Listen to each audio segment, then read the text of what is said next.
Obaseki. I play defensive end at Indiana State University, and my jersey number is number 92. It's really almost surreal. Thinking about it, I don't usually think about it. Just try to go out and work every day and just, try to stay level-headed. But, it's a great honor that people recognize the hard work that I've been putting in over the years, and it's something that, after my career, I can look back on and, be really proud of. I like the way Von Miller plays. I wouldn't say I play quite like him just because his size and just speed is just not quite me, but I like the intensity that he plays with, and it's something that I always try to bring to the table every time I'm in the game. People are going to see just a relentless attitude to get to the quarterback and get to the ball. I'm told very often that I have very good feet for my size, and that's something I take pride in, and it's something I continue to work on to ensure that I stay on top of my game in that department. And I also just have a natural feel for the defensive end position. It's something I've been playing my entire life, and I'm very comfortable playing that position, and just very comfortable rushing the pass rusher from that position, and as well as an outside linebacker position.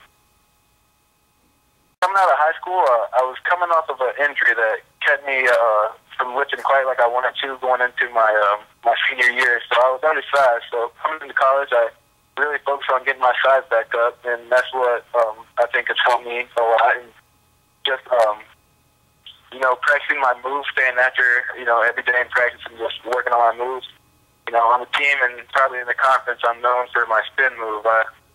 It's something I take pride in. I've watched hours of film on, defensive ends in the league, such as Dwight Freeney, and I just really have the move broken down into every step. And I can spin inside, or I can rush outside and spin outside. I can go either ways with it.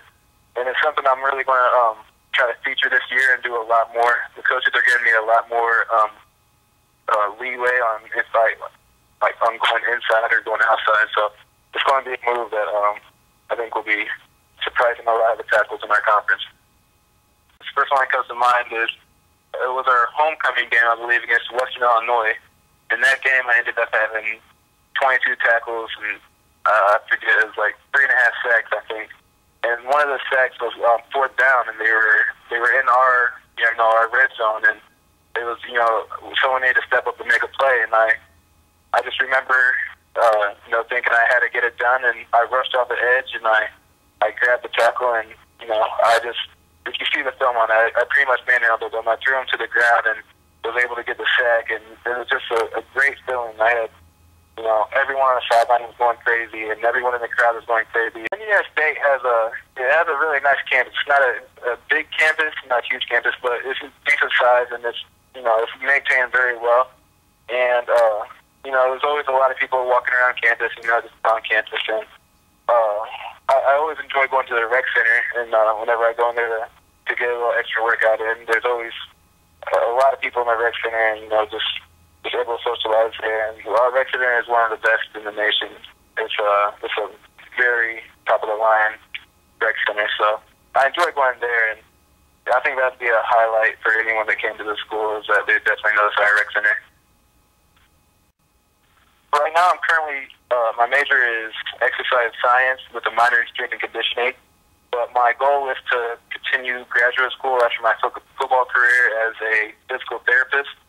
So I'm taking a lot of chemistry classes and biology classes, and those always seem to be the hardest just because the nature of the class is a difficult class. So science has always been my favorite subject, but even so, chemistry has been a difficult one for me.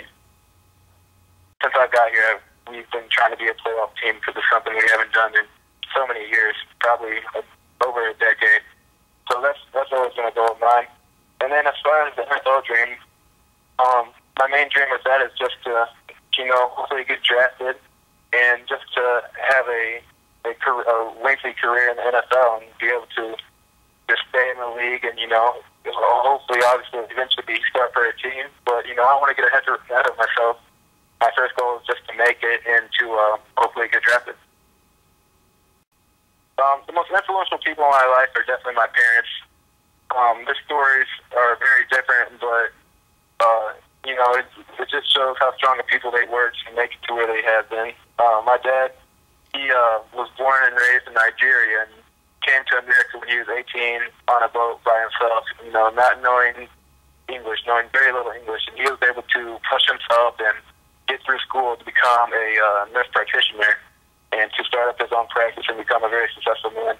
So he's obviously someone who always motivates me, and just from a very young age, he pushed me to be competitive, to never accept failure, never accept losing, and to work harder than the next person to make sure that you don't fail and that you don't lose.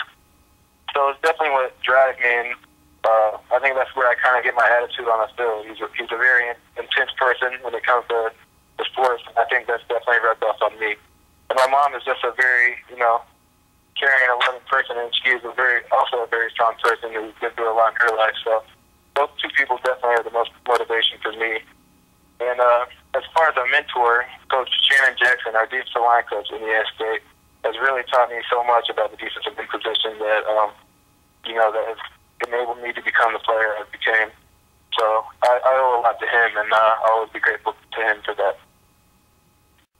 My experiences at camp right now are, you know, this is my last camp, so I just want to make sure I do everything right. So the things I wasn't doing as much last year, you know, just the extra treatment and the extra conditioning by myself, like after practice, and, you know, just taking a leadership role of the D-line, you know, really trying to help the younger players become the best players that they can be by, you know, sharing some of the moves I've learned and just, you know, some of the tricks of the trade. Well, you know, this year at camp, you know, I'm just trying to, you know, savor every practice. You know, usually you're looking to camp to be over, but this year I'm just trying to enjoy every practice and make the most of it and really treat it, you know, as my last go around, which it is. My relationship with Coach Miles is a very good one. You know, every time I see him, we share words and we talk. And, you know, he's always giving me advice on what I need to do and what I need to work on to, you know, help me get to the next level. And, you know, he just always has my best interest in mind. And so, you know, me and Coach Miles, we have a very good relationship. In my spare time, I like to just hang out with my teammates and my roommates. Usually we just, like after practice, we'll just sit down, you know, just joke around, play video games and stuff. You know, nothing big, just, you know, bonding and hanging out with my friends is my main interest after, like on my spare time. Okay, my sophomore year, it was against Cincinnati, and, you know, I had made my first sack of that game. I think it was at the on sack, but I had just made a sack, and as soon as I got up, you know, I threw my hands up and turned around, and next thing I know, the offensive tackle that I had just beat comes and hits me so hard that I go flying straight to my back, breaks my chin strap, almost knocks my helmet off. I mean, it was a late hit, but the rest didn't call it, and it was just always something that's, you know, kind of been funny and joked about is that, you know, I hit the quarterback, but the offensive tackle hit me twice as hard. So it's just always something that, you know, something I always remember as, you know, just another one of the memorable moments. Not one of my favorite memorable moments, but all the same. Yeah. I'm thankful, just a big thanks to all the Sycamores fans that have been following us and that stuck with us through all the hard times, because there were a lot of hard times. My freshman year, you know, and before that, you know, this program has came a long way since then. And, you know, I'm just grateful that the fans have stuck around and have really believed in us, and that then they have stuck by us. And I just hope that we come out to the games this year and, you know, see what we can do. And I'm sure they'll be pretty impressed and, you know, surprised. So just a big thanks to them. Ben Obaseki, and I'm a defensive end at Indiana State University, and I am on this CFPA Defensive End Award list.